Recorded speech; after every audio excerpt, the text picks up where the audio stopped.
మహిళా రిజర్వేషన్ బిల్లుకు వైసీపీ మద్దతు ఇస్తుందని చెప్పారు మాజీ డిప్యూటీ సీఎం పాముల పుష్ప శ్రీవాణి, మాజీ మంత్రి విడుదల రజని. ఈ బిల్లుకు పార్టీలకు అతీతంగా మద్దతు ఇస్తారని ఆశిస్తున్నట్లు వారు చెప్పారు. మహిళా రిజర్వేషన్ బిల్లుతో దేశ భవిష్యత్తు మారుతుందని, మహిళలు పెద్ద సంఖ్యలో చట్టసభల్లోకి వస్తే దేశ స్వరూపమే మారుతుందని వారు తెలిపారు. రావాలంటే ఖచ్చితంగా చారిత్రకమైనటువంటి ఈ మహిళా రిజర్వేషన్ బిల్లు అనేది ఖచ్చితంగా అవసరం.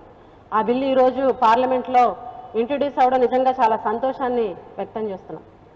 ఈ బిల్లు రావడం వల్ల మహిళలు పిల్లలకి పాలిచ్చే తల్లులుగానే కాదు, పాలించే సత్తా ఉన్న మహిళలను కూడా అని చెప్పి నిరూపించుకునేటువంటి అవకాశం ఈ బిల్లు ద్వారాగా ఖచ్చితంగా మహిళలకు వచ్చేటువంటి పరిస్థితి ఉంది.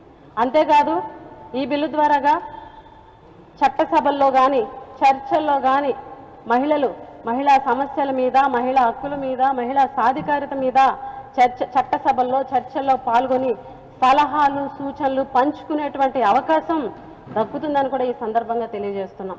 మహిళా నాయకురాలుగా మరి ఈ ఉమెన్ రిజర్వేషన్ బిల్లుని పూర్తిగా కూడా ఇది పాస్ అవ్వాలని చెప్పి మనస్ఫూర్తిగా నేను ఆకాంక్షిస్తా ఉన్నాను.